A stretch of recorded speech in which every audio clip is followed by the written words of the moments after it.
3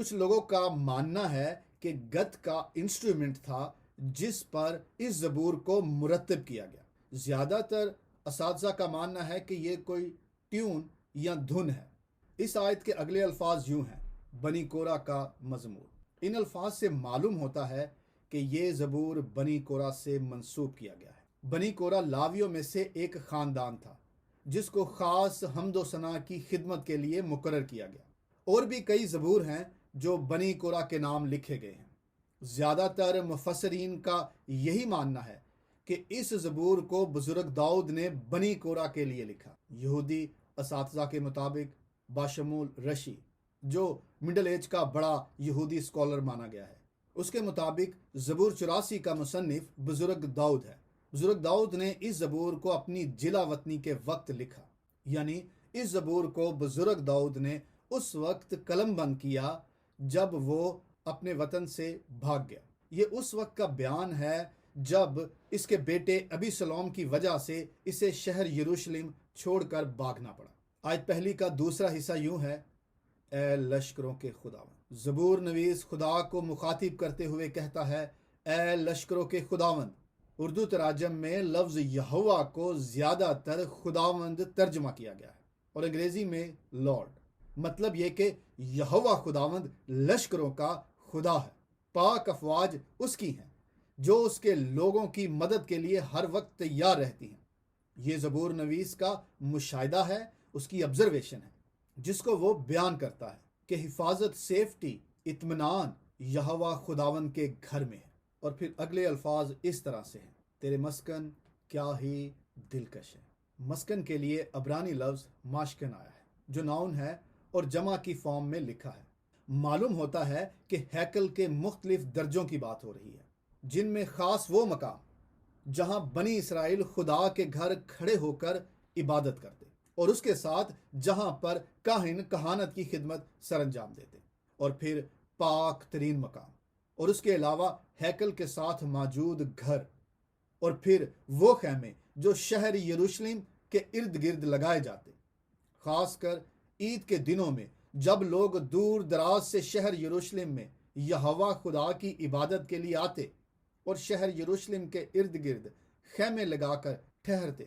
یہ تمام مقام جہاں خدا کے لوگ موجود ہوتے، وہاں خدا کا جلال ہوتا، اور ان کو بھی دلکش کہا گیا ہے۔ اے خداوند، جہاں جہاں تو اترتا ہے، موجود ہوتا ہے، وہ مقام کتنے ہی خوبصورت ہیں، پیارے ہیں۔ ان خیموں کی اہمیت اس لیے بھی ہے کہ یہ خدا کے نام سے منسوب ہیں۔ یہاں اس کی خاص حضوری ہے، اس کا مسکن ہر مسکن سے دلکش ہے، کیونکہ خدا وہاں موجود ہے۔ اس زبور میں جس طرح سے آغاز میں لکھا ہے، ہاؤ لولی، ہاؤ ایمیبل، تیرے مسکن، تیرے خیمے کتنے ہی پیارے ہیں، کتنے ہی دلکش ہیں۔ اس بات سے یہ بھی سمجھا جاتا ہے کہ یہ محبت کا نغمہ ہے، یہ خدا کے گھر سے لگن کا گیت ہے۔ آیت کا اگلا حصہ ہے: اے لشکروں کے خدا۔ زبور نویس خدا کو مخاطب کرتے ہوئے کہتا ہے اے لشکروں کے خداوند۔ ہم نے عرض کیا کہ اردو میں زیادہ تر تراجم میں یہوہ خدا کو خداوند ترجمہ کیا گیا ہے، اور انگریزی میں لارڈ، مطلب یہ کہ یہوہ خداوند لشکروں کا خدا جس کی ساری فوجیں ہیں۔ آیت 2 اس طرح سے شروع ہوتی ہے: میری جان خداوند کی بارگاہوں کی مشتاق ہے، بلکہ گداز ہو چلی۔ بعض تراجم میں آیا ہے میری روح، جہاں عبرانی لفظ نفش ہے، مطلب میری روح، میری زندگی، میری ذات، مختصر کہیں تو انٹائر پرسنالٹی۔ گداز، نرم، درد مندی، سافٹ۔ یہاں جو عبرانی لفظ خلل استعمال ہوا ہے، اس کے معنی ہیں فینٹ، کمپلیٹ، فنشڈ۔ عبرانی عبارت کو پڑھتے ہوئے ایسا معلوم ہوتا ہے جیسے ہم کسی کو کہتے ہیں کہ یہ تو اس کام کو کرنے کے لیے مرے جا رہا ہے۔ اس فقرے کو پڑھنے سے ایسا ہی لگتا ہے جیسے کوئی خداوند کی بارگاہوں میں جانے کے لیے مرے جا رہا ہے، اس کی جان نکلے جا رہی ہے، اور اس کے شوق کی انتہا ہے کہ وہ اس خیال سے ہی خوش ہو جاتا ہے کہ اب اس کو خدا کے گھر جانا ہے۔ اور پھر آیت 2 کا دوسرا حصہ ہے: میرا دل، میرا جسم، نفش زندہ خدا کے لیے خوشی سے للکارتے ہیں، خوشی سے، شوق سے خدا کو پکارتے ہیں۔ پہلی اور دوسری آیت کو یوں سمجھا جاتا ہے کہ کسی لمبے سفر کی منزل پانے کے بعد جو فیلنگ آتی ہے، جو سکون آتا ہے، وہ احساس مانو ایسا احساس جس سے دل، جان، بدن سب مل کر شادمان ہو جائیں، انٹائر پرسنالٹی خوشی سے بھر جائے، کسی کی پوری شخصیت شادمان ہو، اس کے بدن کا ہر حصہ اس خوشی میں شامل ہو۔ آیت 3 کے اگلے الفاظ یوں ہیں: اے لشکروں کے خداوند یہوہ، اے میرے بادشاہ، اے میرے خدا۔ ہم نے عرض کیا کہ اردو میں جہاں خداوند ہے اصل متن میں وہاں پر یہوہ لفظ ہے، اور جہاں پر خدا لفظ ہے وہاں پر الوہیم آیا ہے۔ الوہیم تو بہت سارے ہو سکتے ہیں، لیکن زبور نویس خدا کو مخاطب کرنے کے لیے خاص کمپوزیشن کا استعمال کرتا ہے۔ یہوہ الوہیم، یہوہ پراپر ناؤن کے طور پر اور الوہیم کامن ناؤن کے ساتھ ہے۔ اب اسی کمپوزیشن کے ساتھ آپ آیت 3 کو اس طرح سے تلاوت کر سکتے ہیں: یہوہ الوہیم، یعنی اے خداوند خدا، تیرے مذہبوں کے پاس گوریا نے اپنا آشیانہ اور ابابیل نے اپنے لیے گھونسلہ بنا لیے جہاں وہ اپنے بچوں کو رکھیں۔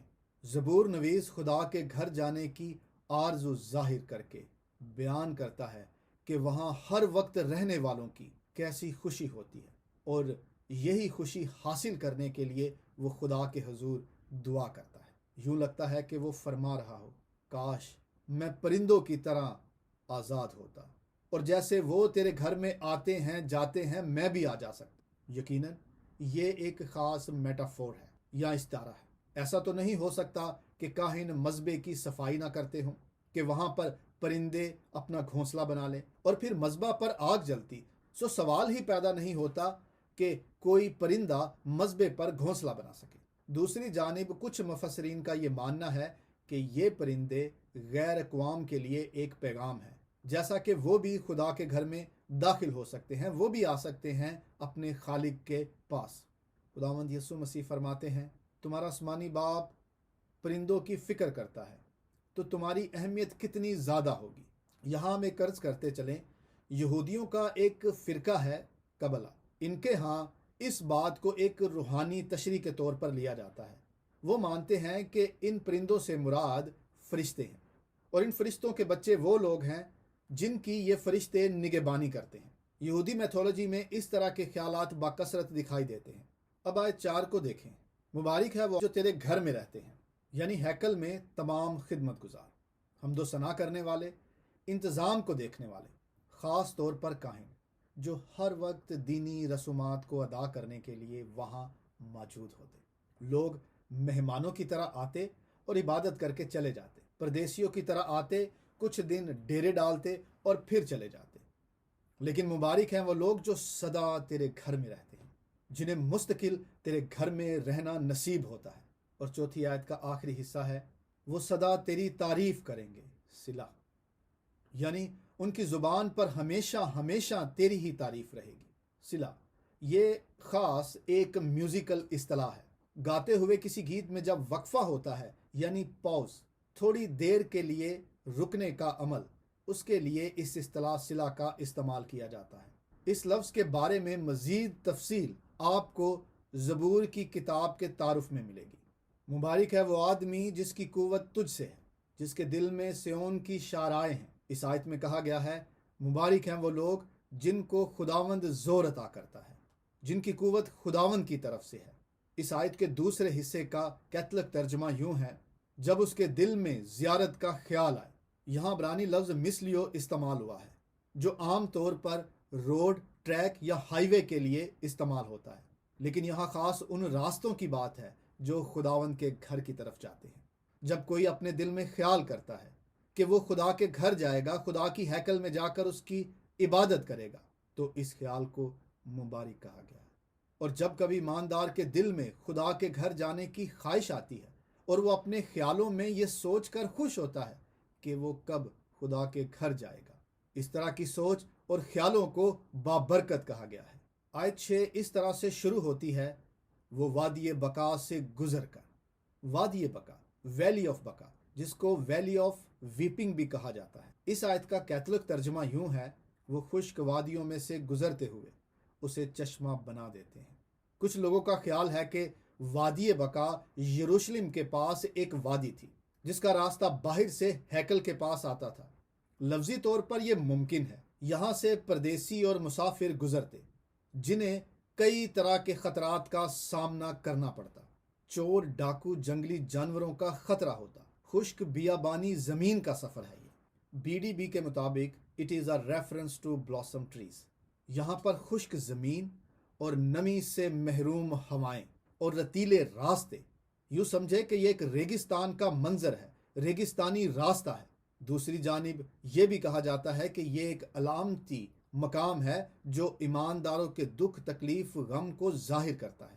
یہودی استاد رشی وادی بقا کو جہنم کہتے ہیں، اور کئی مسیحی مفسرین بھی یہی مانتے ہیں، جس کے لیے وہ بیان کرتے ہیں کہ جہنم یعنی وہ مقام جہاں رونا اور دانت پیسنا ہے۔ اس آیت کو آیت 7 کے پس منظر میں دیکھیں تو جہاں دھوکہ، فریب اور پچھتاوا ہے، یعنی شرارت کے خیمے ہیں۔ اس زبور کی 6 آیت بیان کر رہی ہے کہ کس طرح سے ان ایمانداروں پر خدا کی برکت ہوتی ہے جو خشک بیابانی سفر کرتے ہوئے خدا کی طرف جاتے ہیں۔ وہی لوگ خدا کی برکتوں کو حاصل کرتے ہیں جو سچے دل سے اس کی جانب قدم بڑھاتے ہیں۔ موت کی سایہ کی وادی سے گزرتے ہوئے ایمانداروں کے ساتھ خدا کی رحمت ہوتی ہے۔ اور پھر اسی آیت کے اگلے حصے میں کس طرح سے ریگستان نخلستان میں تبدیل ہو جاتا ہے۔ لکھا ہے، وہ وادی بقا سے گزر کر خشک زمین سے گزرتے ہوئے اسے چشموں کی جگہ بنا دیتے ہیں۔ پہلی بارش اسے برکتوں سے معمور کر دیتی ہے۔ جس عبرانی لفظ ماہیوم کا ترجمہ چشموں یا چشمہ کیا گیا ہے، اس کا ایک مفہوم یہ بھی ہے، بہار یا سپرنگ، سرسبز و شاداب یعنی خوشی کا ماحول۔ مطلب ان کے لیے ریگستان میں نخلستان بن جاتا ہے، خشک زمین بہار میں تبدیل ہو جاتی ہے، اور پہلی بارش وہاں پر آ کر سارے ماحول کو پوری طرح سے تبدیل کر دیتی ہے۔ پہلی بارش یا ارلی رین، زیادہ تر سورسز یہی بیان کرتی ہیں کہ یہ بارش موسم خزاں کی بارش ہے۔ ایک اقتباس ہے، پس اے بنی صہیون خوش ہو اور خداوند اپنے خدا میں شادمانی کر، کیونکہ وہ تم کو پہلی برسات اعتدال سے بخشے گا، وہی تمہارے لیے بارش یعنی پہلی اور پچھلی برسات بر وقت بھیجے گا۔ اس کا مطلب یہ ہوا کہ یروشلم کی طرف جانے والے راستوں سے جو ایماندار گزریں گے، یہوہ خداوند ان کے لیے خزاں کو بہار میں بدل دے گا۔ جب برسات کی بات کرتے ہیں تو مانو پانی کی بات ہو رہی ہے۔ پانی زندگی کی علامت مانا گیا ہے، جس وجہ سے اسے جسمانی اور روحانی دونوں معنوں میں استعمال کیا جاتا ہے۔ پہلی بارش کے بارے میں ایک روحانی تشریح بھی ہے جو آپ کی خدمت میں عرض کرتے چلیں۔ پہلی بارش یعنی شریعت کا نازل ہونا، اور پھر اسی طرح سے چرچ پر پہلی بارش سے مراد روح القدس کا نازل ہونا۔ ہم جانتے ہیں کہ عید پینتیکوست ہر بار بہار کے موسم میں، سپرنگ کے موسم میں آتی ہے۔ ابھی اس بارے میں کچھ زیادہ تفصیل نہیں، بس ذرا سی بات کی ہے۔ اب ہم اگلی آیت کو دیکھتے ہیں۔ آیت 7 فرماتی ہے، وہ طاقت پر طاقت پاتے ہیں۔ اس زبور کے درمیان میں اس فکرے کو لفظی طور پر سمجھنا بہتر معلوم ہوگا۔ زبور نویس فرماتا ہے، وہ لوگ جو خداوند تعالیٰ کی راہوں پر چلتے ہیں، اس کی حضوری میں شامل ہونے کے لیے دشوار راستوں پر نکل پڑتے ہیں، ان کے پاس جو طاقت ہوتی ہے اس میں خدا کی طاقت شامل ہوتی ہے۔ پروردگار کا زور ان میں شامل ہوتا ہے۔ ہر انسان کی کوئی نہ کوئی طاقت ہوتی ہے۔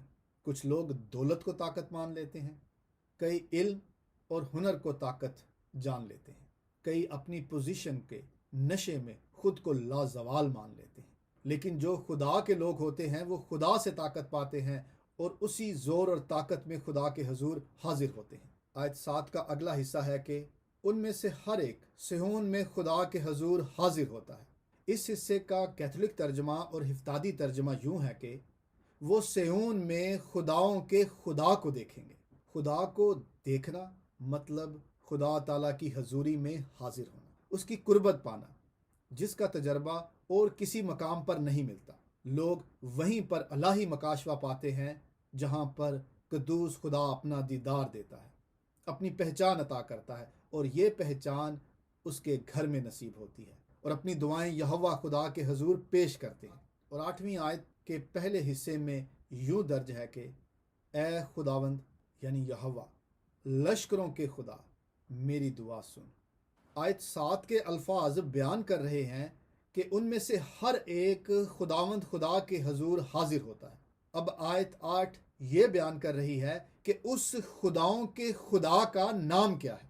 اس کا نام ہے یہوہ لشکروں کا خدا، جس کے حضور ایماندار اپنی درخواست پیش کرتے ہیں، اپنی دعائیں اور مناجات پیش کرتے ہیں۔ اس 8ویں آیت میں جو خاص فریز استعمال ہوا ہے خدا کو مخاطب کرنے کے لیے وہ ہے Yahweh Elohim Sabaoth, Lord God of hosts, Lord God almighty, Lord God of armies, یعنی رب الفاظ، یہوہ لشکروں کا خدا۔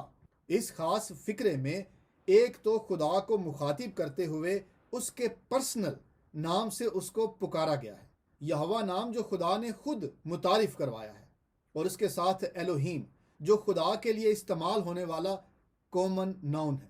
اور یہاں پر الوہیم قادر مطلق خدا، حاکم خدا کی پروردگاری کو پیش کر رہا ہے۔ اور پھر ثبوت مطلب آرمیز، قادر مطلق آل مائٹی، یہاں لشکروں پر اختیار رکھنے والا۔ یہ خدا کو مخاطب کرنے کے لیے بہت زیادہ پاورفل الفاظ مانے جاتے ہیں، یہوہ الوہیم ثبوت۔ اور پھر اس کے ساتھ اے یعقوب، یہ 8ویں آیت کا آخری حصہ ہے، اے یعقوب کے خدا کان لگا صلہ۔ وہ خدا جو قادر مطلق ہے، لشکروں کا خدا ہے، وہی یعقوب کا خدا ہے، قوم بنی اسرائیل کا خدا ہے، ہمارا خدا ہے۔ اس کے سامنے حاضر ہو کر ایماندار پکارتے ہیں کہ اے یعقوب کے خدا کان لگا، مطلب ہماری سن، ہماری طرف متوجہ ہو۔ اب سوال یہ ہے کہ زبور نویس خداؤں کے خدا کے سامنے حاضر ہو کر کون سی دعا کرتا ہے؟ یقیناً یہ کوئی ایسی دعا ہے جو اسے خدا کے گھر جا کر ہی کرنی تھی، یا پھر اس کی خاص حضوری میں داخل ہونے کی دعا جو اسے خدا تعالیٰ کے گھر میں جا کر اس کی خاص جماعت میں شامل ہو کر نصیب ہونی تھی، کیونکہ یہاں خدا کے گھر میں، خدا کی ہیکل میں اس کا شکینہ، اس کا جلال دکھائی دیتا ہے۔ خدا کے گھر، خدا کے پاس پہنچ کر وہ کہتا ہے کہ اے خدا، اے ہماری سپر۔ یہ آیت 9 کا پہلا حصہ ہے، اے خداوند، اے ہماری سپر دیکھ۔ اس آیت کو 2 طرح سے بیان کیا جاتا ہے، ایک یہ کہ خدا ہماری سپر ہے، شیلڈ ہے، اور دوسرا یہ کہ خدا ہماری سپر یا شیلڈ کو دیکھ، مطلب یہ کہ دنیا میں ہماری شیلڈ یا ہماری سپر یا ہماری پروٹیکشن ہمارا بادشاہ کرتا ہے۔ سو اے خدا تو ہمارے بادشاہ کو، ہمارے رہنما کو دیکھ۔ یقیناً یہ بادشاہ کی بات ہو رہی ہے۔ یہ ایک پیرلزم ہے جو یہودی طرز تحریر میں بہت اہمیت کا حامل ہے اور خوب استعمال بھی ہوتا ہے۔ اب یہ پیرلزم کیا ہے؟ اس کے لیے بھی آپ کو زبور کی کتاب کا تعارف دیکھنا ہوگا۔ یہ فریز یعنی ہماری سپر، اور شیلڈ، ایک میٹافور ہے جو بنی اسرائیل کے بادشاہ کو مخاطب کرنے کے لیے استعمال ہوا ہے۔ اسی طرز بیان یعنی پیرلزم کو سام 89:18 میں بھی دیکھا جا سکتا ہے۔ وہاں یوں لکھا ہے، کیونکہ ہماری سپر خداوند کی طرف سے ہے، ہمارا بادشاہ اسرائیل کے قدوس کی طرف سے ہے۔ ایسا ہے کہ اس آیت کے اگلے حصے سے بات اور بھی واضح ہوتی جائے گی، جہاں درج ہے کہ اپنے ممسوح کے چہرے پر نظر کر، جس کا کیتھولک ترجمہ اس بات کو اور بھی واضح کر دیتا ہے، اے خداوند ہماری سپر کو دیکھ اور اپنے ممسوح کے چہرے پر نگاہ کر۔ اب یہاں یہ بھی بات صاف ہو رہی ہے کہ بادشاہ کو سپر کہا گیا ہے، اور پھر آیت کے اگلے حصے میں اسے ممسوح کہا گیا ہے۔ آیت 9 میں بادشاہ کو سپر کہا گیا ہے، جبکہ آیت 11 میں خدا کو سپر کہا گیا ہے، خدا کو شیلڈ کہا گیا ہے، جس کا ذکر ابھی ہم آیت 11 کو بیان کرتے ہوئے کریں گے۔ سو ورس 9 کا دوسرا حصہ یوں ہے، اپنے ممسوح کے چہرے پر نظر کر۔ ممسوح یعنی مسح کیا ہوا، انوائنٹڈ ون۔ بنی اسرائیل میں 3 بڑے منصب ہیں جن کو مسح کیا جاتا تھا، بادشاہ، کاہن اور نبی کو۔ سپر یا شیلڈ بادشاہ اور سردار کاہن کے پاس ہوتی۔ یسوع مسیح کے پاس یہ تینوں منصب ہیں، یعنی آپ بادشاہ، سردار کاہن اور نبی ہیں۔ سو نئے عہد میں ایمانداروں کی شیلڈ ابن خدا ہے۔ آیت 9 میں زبور نویس خداوند خدا کے حضور حاضر ہو کر اپنے بادشاہ کے لیے دعا کرتا ہے، اور یہ بھی ممکن ہے کہ داؤد بادشاہ خود کے لیے دعا کرتا ہے۔ مفسرین کا ماننا ہے کہ اس زبور کے لکھے جانے کے بعد جب زیارت کرنے والے خداوند کے حضور حاضر ہوتے تو وہ اپنے بادشاہ کے لیے ان الفاظ کو دہراتے جو داؤد بادشاہ کے تخت کا وارث ہوتا۔ آیت 10 میں اس طرح سے لکھا ہے، کیونکہ تیری بارگاہوں میں ایک دن 1000 سے بہتر ہے۔ زبور نویس بیان کرتا ہے کہ اس کے نزدیک خدا کے گھر کی اہمیت کیا ہے، اس قدوس کی بارگاہوں کی فضیلت کیا ہے۔ وہاں گزرا ہوا ایک دن کسی بھی اور جگہ پر گزارے ہوئے ہزاروں دنوں سے بہتر ہے۔ میری زندگی کے وہ ہزاروں دن جو میں نے زمین پر کہیں پر بھی گزارے ہیں، ان سب پر وہ دن عظیم ہے جو تیرے گھر میں بسر ہوا ہو۔ بطور ایماندار اس کے نزدیک خدا کے پاک گھر کی حقیقت، اس کی عظمت سب سے اوپر ہے۔ کوئی بھی ایماندار جب خدا کی خاص حضوری میں داخل ہوتا ہے تو وہاں حاصل ہونے والے مسا کو، انوائنٹنگ کو اپنے ساتھ لے جاتا ہے، جس سے اس کے باقی دن گزرتے ہیں۔ اطمینان، سکون، تسلی اور دل کی خوشی صرف اور صرف خداوند خدا کے گھر سے نصیب ہوتی ہے۔ اور خدا تو ہر وقت اپنے گھر میں موجود رہتا ہے، جہاں جب چاہیں آپ جائیں اور خدا کی حضوری میں وقت گزاریں۔ دنیا میں کوئی بھی مقام ایسا نہیں جس کا موازنہ خدا کے گھر کے ساتھ، اس کی ہیکل کے ساتھ کیا جائے۔ اس زبور کا لکھنے والا بزرگ داؤد فرماتا ہے، خدا کے گھر میں عہد کا صندوق ہے، اس کی شریعت ہے، اس کا کلام ہے، منورہ ہے، چراغ دان ہے جو دن رات روشن رہتے ہیں، جو خداوند خدا کی موجودگی کا اظہار ہے، دیدنی نشان ہے۔ خدا کے گھر میں اس کے لوگ ہر وقت اس کی عبادت کے لیے موجود رہتے ہیں۔ اسی لیے مومن، وہ لوگ جو خدا کو پیار کرتے ہیں، اس خیال سے خوش ہوتے ہیں، شادمان ہوتے ہیں جب یہ خیال ان کے دل میں آتا ہے کہ انہیں خداوند کے گھر جانا ہے۔ یہی زبور نویس جس نے زبور 84 لکھا ہے، وہ فرماتا ہے، میں خوش ہوا جب مجھ سے کہنے لگے، آؤ خداوند کے گھر چلے، یہوہ خدا کے گھر چلے۔ میں خوش ہویا جدو مینوں آکھن لگے کہ آؤ یہوہ دے گھر چلیے۔ اس آیت میں استعمال ہونے والا لفظ 1000 ایک اوور ایسٹیمیٹ مانا جاتا ہے، شاید ہزاروں سے بھی کہیں زیادہ کی بات ہے۔ یہ اس طرح کا ایکسپریشن یا اظہار کتاب مقدس میں کئی مقامات پر استعمال ہوا ہے، جیسے کہ تیری نظر میں 1000 برس ایسے ہیں جیسے کل کا دن گزر گیا، جیسے رات کا ایک پہر۔ 10ویں آیت کا دوسرا حصہ ہے، میں اپنے خدا کے گھر کا دربان ہونا شرارت کے خیموں میں بسنے سے زیادہ پسند کروں گا۔ دربان، دہلیز پر کھڑا رہنے والا۔ کیتھولک ترجمہ یوں ہے، شریروں کے خیموں میں رہنے کی نسبت اپنے خدا کے گھر کی دہلیز پر کھڑا ہونا مجھے زیادہ پسند ہے۔ خدا کے گھر کا دربان ہونے کو دو مختلف طرح سے بیان کیا جاتا ہے۔ ایک خیال ہے کہ زبور کے آخری حصے میں مصنف خدا کے گھر کی اہمیت بیان کرتے ہوئے پاک خدا کی ہیکل کے آخری حصے میں بھی ایسی برکات ہیں جس کا کوئی موازنہ یا تقابل نہیں۔ اگر مجھے انتخاب کرنا ہے تو شرارت کے خیموں کے اندر رہنے سے بہتر ہے کہ میں خدا کے گھر کا دربان بن کر رہا ہوں، یعنی مجھے باہر دروازے پر ہی کوئی خدمت مل جائے۔ بدی کی آسائش سے بہت اعلیٰ وہ مقام ہے جو خدا کے گھر کا دربان بن کر نصیب ہو۔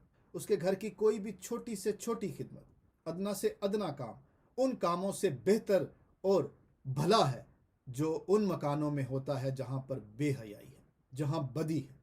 سو خدا کی دہلیز پہ کھڑا رہنا اس بات سے کہیں بہتر ہے کہ میں شرارت کے خیموں میں آسائش اور سکون کی زندگی بسر کروں۔ اس بارے میں دوسری رائے ہے کہ خدا کے گھر کا دربان ہونا مطلب ایک امپورٹڈ پوزیشن پر مقرر ہونا ہے، جو ہیکل کی نگہبانی کا کام تھا۔ جو خاص خدا کے گھر کے باہر والے حصے ہوتے، وہاں پر اس خدمت کو سر انجام دیا جاتا۔ یہ کافی مشکل خدمت خیال کی جاتی ہے۔ اس بارے میں تواریخ اور نہمیہ کی کتاب میں آپ کو اشارے ملتے ہیں۔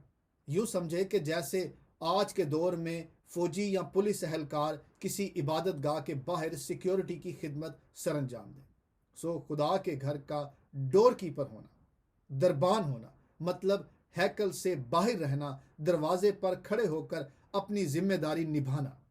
اس بات سے بہتر ہے کہ شرارت کے خیموں کے اندر رہا جائے، خدا کی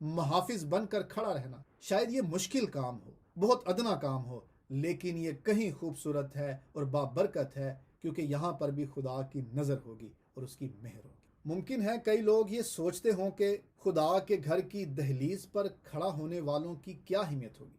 زبور نویس یعنی بزرگ داؤد کی اس بات سے عیاں ہو رہا ہے، صاف ہو رہا ہے کہ معاملہ ہیکل یا عبادت خانے میں مقام یا مرتبے کا نہیں ہے، بلکہ بات کچھ اور ہی ہے۔ یہ الفاظ اشارہ کر رہے ہیں کہ اگلی نشستوں پر بیٹھنے سے یا پچھلی صفوں پر کھڑا ہونے سے بات بہت آگے کی ہے۔ ہم کوشش کرتے ہیں اسے کچھ اور بیان کرنے کی۔ ایماندار ہونا گمنام ہونا نام والوں سے بہت ہی بہتر ہے۔ دولت کے حصول سے، بڑے مرتبوں کے حصول سے کہیں بہتر ہے کہ آپ خدا کی حضوری میں منظور ہو جائیں، مقبول ہو جائیں۔ سوال یہ ہے کہ جب ہم خدا کے گھر میں جاتے ہیں تو ہم کس مرتبے یا مقام میں جاتے ہیں؟ ہم کس کے لیے خدا کے پاس جاتے ہیں؟ دولت کے لیے، اونچے نام یا مقام کے لیے، یا پھر صرف قبول ہونے کے لیے؟ بائبل کے خدا کے حضور مقبول ہونا، قابل قبول ہونا اس بات میں نہیں کہ ہمارے پاس کیا مقام ہے، ہم کس مرتبے پر بیٹھے ہوئے ہیں یا کس درجے پر کھڑے ہیں، پاک مقام کے اندر ہیں یا پاک ترین جگہ پر موجود ہیں، یا پھر ہیکل کے باہر دہلیز پر کھڑے ہیں۔ معاملہ یہ نہیں کہ ہم کس جگہ پر موجود ہیں، بات یہ ہے کہ ہم کس نیت سے موجود ہیں، خدا کے حضور کس سچائی سے حاضر ہیں۔ سو معاملہ مرتبے یا رتبے کا نہیں، بات ہے سچائی کی اور نیت کی۔ میرے خداوند یسوع مسیح نے دو لوگوں کا ذکر کرتے ہوئے بیان کیا کہ ایک وہ جو ہیکل کے اندر سر اٹھائے کھڑا تھا، اور دوسرا وہ جو سر جھکائے باہر دہلیز پر گھٹنے ٹیکے ہوئے تھا۔ کیا ہم نہیں جانتے کہ کون خدا کی نظر میں مقبول ہوا، کس کی عرض سن لی گئی؟ وہ جو ہیکل کے اندر سر اٹھائے کھڑا تھا یا وہ جو باہر دہلیز پر سر جھکائے گھٹنے ٹیکے تھا؟ سب جانتے ہیں کہ وہ شخص پروردگار کی بارگاہ میں مقبول ٹھہرا، قبول ہو گیا، جو باہر گھٹنے ٹیکے سر جھکائے خدا کے حضور دعا کر رہا تھا۔ سو معلوم ہوا کہ ہیکل میں درجہ بندی ہمارے لیے ہے۔ خدا کے گھر میں مرتبے اور اونچے مقام ہم دیکھتے ہیں۔ ہم انسانوں کے لیے یہ باتیں ہیں۔ خدا ہمیں ہمارے رتبوں سے قبول نہیں کرتا۔ وہ یہ نہیں دیکھتا کہ ہم کس صف میں کھڑے ہیں، کتنے آگے اور کتنے پیچھے ہیں۔ پروردگار ہماری نیت پہچانتا ہے، ہماری سچائی کو جانتا ہے، اور پھر اسی سے ہمیں قبول کرتا ہے۔ 11ویں آیت میں یوں درج ہے، کیونکہ خداوند خدا آفتاب اور سپر ہے۔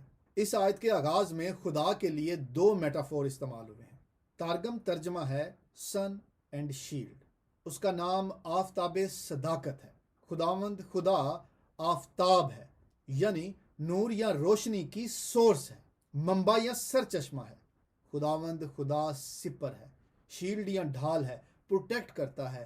وہ ہمیں اپنی حفاظت یا اپنی محافظت میں لے لیتا ہے۔ تحفظ کرنے والا، ہماری پروٹیکشن کرنے والا، ہماری پناہ کا۔ آیت 9 میں سپر یا ڈھال بادشاہ اور کاہن ہے، لیکن یہاں پر زبور نویس الٹیمیٹ ریالٹی بیان کرتا ہے، انتہائی حقیقت کو ہمارے سامنے رکھ دیتا ہے، یعنی سدا قائم رہنے والی سپر یا شیلڈ یا پروٹیکٹ کرنے والا خدا ہے۔ اب بات ہو رہی ہے اس الہی ہستی کی جو ہمیشہ ہمیشہ کے لیے ایماندار کی پروٹیکشن ہے، اس کی سپر یا اس کی ڈھال ہے، یعنی یہوہ خدا۔ آیت 11 کا پچھلی آیت یعنی 10ویں آیت سے تعلق جوڑ کر دیکھا جائے تو اس طرح سے ہوگا، خداوند یعنی یہوہ خدا فضل اور جلال بخشے گا، اور خداوند آپ مجھے اپنے گھر میں بلائے گا، کیونکہ وہیں پر خدا کا فضل ہے اور اس کا جلال نصیب ہوتا ہے، یعنی کہ خدا کا فضل، خدا کا جلال اس کے گھر میں عطا ہوتا ہے۔ بزرگ داؤد فرما رہے ہیں کہ وہ باتیں جو انسان کو صرف اور صرف خدا سے ملتی ہیں اور کوئی عطا نہیں کر سکتا، یعنی خدا کا فضل اور اس کا جلال۔ اب یہ فضل کیا ہے اور جلال کیا ہے؟ فضل کے لیے عبرانی لفظ خن مستمل ہے، جس کا مطلب ہے خدا کی فیور، حمایت، ہمدردی یا مہربانی، اس کی ایکسیپٹنس، رضامندی، قبولیت، اس کا گریس یا فضل۔ اب فضل کی الہیات یہ ہے کہ خدا کی ایسی فیور جس کے ہم مستحق نہ ہوں، ہماری بدیوں کے سبب سے، ہم اس قابل نہیں کہ ہماری طرف نگاہ کی جائے اور وہ پاک ذات ہمیں گلے لگا لے، لیکن جب وہ ہمارے ساتھ ایسا کرتا ہے کہ ہمیں پیار محبت سے قبول کرتا ہے اور ہمیں اپنے سینے سے لگا لیتا ہے، تو یہ اس کا فضل ہے۔ یعنی ہم جس چیز کے مستحق نہیں تھے، جس کے لائق نہیں تھے، وہ ہمیں نصیب ہو جائے۔ فضل کے ساتھ خداوند خدا اپنا جلال بھی عطا کرے گا۔ اب یہ بڑی خاص بات ہے کہ فضل کے ساتھ خداوند خدا اپنا جلال بھی عطا کرے گا۔ جلال کے لیے عبرانی لفظ کبوت لکھا ہے، جس کے معنی ہیں آنر، ادب، تعظیم، عزت، شان و شوکت، ابنڈنس، کثرت، گلوری، بزرگی، عظمت، مرتبہ، وقار، عروج، جلال، وزن، خدا کا حسن و جمال، نور، تجلی۔ مزید کہیں تو پریزنس، فلنس، ہیوینس، ویٹ۔ ابھی کچھ اس پر زیادہ بات نہیں کر پائیں گے، لیکن اس موضوع پر یعنی خدا کے جلال کے بارے میں الگ سے کسی موقع پر کوئی بات کریں گے اور کئی منفرد زاویوں سے اس لوڈڈ ٹرمینالوجی کو سمجھنے کی کوشش کریں گے۔ پس ابھی اگر اختصار سے بیان کریں تو خداوند خدا کا فضل اور اس کے جلال کی انتہا یا پیک ہمارے خداوند یسوع مسیح میں ظاہر ہوئی۔ خدا کے گھر کی حقیقت اس کے فضل اور اس کے جلال سے ہے۔ پھر دہراتے ہیں، خدا کے گھر کی حقیقت اس کے فضل اور اس کے جلال سے ہے۔ اس کا فضل اور اس کا جلال ہیکل سے بڑا ہے۔ تبھی تو آپ نے فریسیوں سے کہا کہ یہاں وہ ہے جو ہیکل سے بڑا ہے۔ سو ابن خدا خداوند یسوع مسیح خدا کا دیدنی فضل اور جلال ہے، جس کے بارے میں مقدس یوحنا رسول فرماتے ہیں، کلام مجسم ہوا اور فضل اور سچائی سے معمور ہو کر ہمارے درمیان رہا، اور ہم نے اس کا ایسا جلال دیکھا جیسا باپ کے اکلوتے کا جلال۔ اب 11ویں آیت کا دوسرا حصہ یوں ہے، وہ راست رو سے کوئی نعمت باز نہ رکھے گا۔ خداوند کی نعمتیں کیا ہیں؟ اس کی کسی خدمت کو پانا، اس کی پہچان حاصل کرنا، اس کا مکاشفہ پاتے رہنا، کوئی خاص صفت یا خوبی یا پھر کوئی مہارت جو دوسروں کی بھلائی کے لیے ہو، الہی اطمینان اور تسلی کو حاصل کرنا، یہ سب اس کی نعمتیں ہیں۔ بے چین دنیا میں ذہنی سکون ملنا، دل کی خوشی کا مل جانا، اس میں خاص بات ہے کہ زندگی کا مقصد پانا۔ یہ وہ نعمتیں ہیں جن کو خداوند خدا کے علاوہ اور کوئی عطا نہیں کر سکتا۔ 12ویں آیت یوں ہے، اے لشکروں کے خداوند، مبارک ہے وہ آدمی جس کا توکل تجھ پر ہے۔ زبور نویس زبور کے اختتام پر ہیکل سے آگے کی بات کرتا ہے، خدا کے گھر سے اوپر کی بات کرتا ہے، مانے ہیکل کی الہیات کی پیک بیان ہو رہی ہے۔ وہ فرماتا ہے، اے لشکروں کے خداوند، اے رب الفاظ، مبارک ہے وہ آدمی جس کا توکل تجھ پر ہے، جو تجھ پر بھروسہ کرتا ہے۔ وہ آدمی یعنی بنی آدم کی بات ہو رہی ہے، کیونکہ یہاں پر لفظ عبرانی میں آدم آیا ہے، جس کو خاص طور پر پہلے آدم کے طور پر بھی دیکھا جاتا ہے، یعنی باپ آدم کے طور پر بھی، لیکن اس کے ساتھ ساتھ اسی فریز کو بنی آدم کے لیے بھی استعمال کیا جاتا ہے، یعنی تمام انسانوں کے لیے۔ صرف اسرائیل کی بات نہیں ہو رہی، بنی اسرائیل کی بات نہیں ہو رہی، بلکہ تمام انسانوں کی، بنی آدم کی بات ہو رہی ہے۔ زبور نویس کہتا ہے، مبارک ہے وہ شخص، وہ پرسن، عورت بھی ہو سکتی ہے، مرد بھی ہو سکتا ہے، جوان بھی ہو سکتا ہے، کوئی بھی ہو سکتا ہے، جو خدا پر بھروسہ کرتا ہے۔ اس زبور کا جائزہ لینے کے بعد جو بات سمجھ میں آ رہی ہے وہ یہ ہے کہ ایماندار کا تعلق خدا کے گھر سے روحانی بھی ہے اور جذباتی بھی ہے، جس کا موازنہ کسی اور مقام جگہ سے نہیں کیا جا سکتا، کیونکہ جیسا خدا کا فضل، خدا کا جلال خدا کے گھر میں ہے، ویسا اور کسی مقام پر ہو نہیں سکتا۔ نئے عہد میں کہا گیا ہے کہ تم خدا کا مقدس ہو۔ مومن ایماندار خدا کی ہیکل ہے، جس میں خدا کا فضل اور خدا کا جلال ظاہر ہوتا ہے۔ یہ زبور بیان کرتا ہے کہ ایماندار کس طرح سے مشکلات سے گزرتے ہوئے بھی خدا کے گھر کی طرف بڑھتا ہے، اور خدا کے گھر میں جاتے ہوئے راستے میں جتنے بھی چیلنجز آتے ہیں ان کو کس طرح سے فیس کرتا ہے، اور خداوند سے زور پاتا ہے، طاقت پاتا ہے، اور دوسری جانب سے خدا کی طرف سے بھی قوت اور طاقت ملتی ہے، کیونکہ خدا چاہتا ہے کہ اس کے لوگ ہمیشہ ہمیشہ کے لیے اس کے پاس رہیں، اس کی ابدیت میں شامل ہو جائیں۔ آسمانی خدا باپ نے اپنے بیٹے کے وسیلہ سے ساری راہیں آسان کر دی ہیں۔ اس زبور کی روشنی میں ہیکل سے، خدا کے گھر سے ایماندار کا تعلق انمول ہے، بے بیان ہے، کیونکہ خدا کے گھر میں خدا کی خاص حضوری ہوتی ہے۔ اس سے پہلے یہ بیان ہو کہ خدا کے گھر میں خدا کی خاص حضوری سے کیا مراد ہے، ہم یہ واضح کرتے چلیں کہ ہیکل کی یا خدا کے گھر کی یا پھر کسی بھی عبادت گاہ کی حقیقت خدا سے ہے۔ اگر کسی مقام پر خدا کی خاص حضوری نہیں تو وہ مقام خدا کا گھر کہلانے کے لائق نہیں۔ اور کیونکہ نئے عہد نامہ میں ایمانداروں کو خدا کی ہیکل کہا گیا ہے، لہٰذا اگر کسی ایماندار میں خدا کی خاص حضوری نہیں تو وہ بھی سچا ایماندار نہیں۔ سو اگر یہ بات سمجھ میں آ جائے تو ہیکل کی حقیقت، اس کے گھر کی اہمیت بھی سمجھ میں آ جائے گی، اور اس کی خاص حضوری کو بھی ہم پہچان لیں گے اور جان لیں گے اور سمجھ لیں گے کہ وہ کیا ہے۔ اس زبور کی روشنی میں ایک سچے ایماندار کے لیے خدا کی خاص حضوری کس قدر اہم ہے، کس قدر لازم ہے۔ کوئی راست باز جب خدا کی حضوری کا تجربہ کرتا ہے تو اس کو ریفلیکٹ بھی کرتا ہے، اس کو ظاہر بھی کرتا ہے۔ اب سوال یہ پیدا ہوتا ہے کہ خدا کی خاص حضوری سے کیا مراد ہے؟ اگر اس بات کو سادہ الفاظ میں بیان کریں تو خدا کی خاص حضوری سے مراد ہے جہاں پر خدا کا فضل اور اس کا جلال ہو۔ اب یہ کوئی مقام بھی ہو سکتا ہے، کوئی گھر بھی ہو سکتا ہے، مکان بھی ہو سکتا ہے، یا پھر کوئی شخص بھی ہو سکتا ہے، یا کوئی جماعت بھی ہو سکتی ہے۔ سو جہاں بھی آپ کو خدا کا فضل اور جلال دکھائی دے، سمجھ لے کہ وہاں خدا کی خاص موجودگی ہے۔ ہماری یہ دعا ہے کہ پروردگار ہر شخص کو اپنی خاص حضوری عطا فرمائے اور اپنا فضل اور جلال یعنی اپنے بیٹے کی پہچان سب پر ظاہر کرے۔ آمین۔